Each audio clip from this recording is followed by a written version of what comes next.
Ruby Jane. Majitelem je firma Zooprodukt Špander jezdecké potřeby.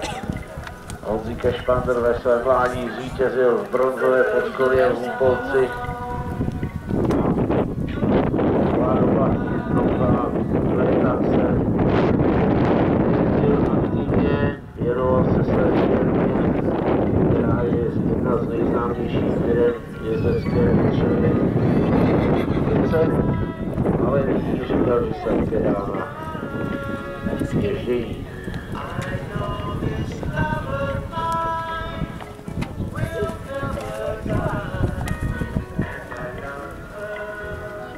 James několikrát absolvoval mistrovství České republiky ve všestrannosti.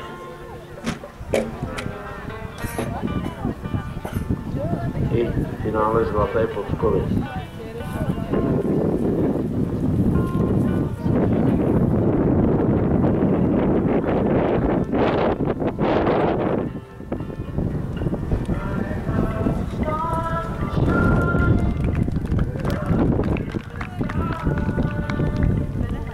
Takže 4 trestné body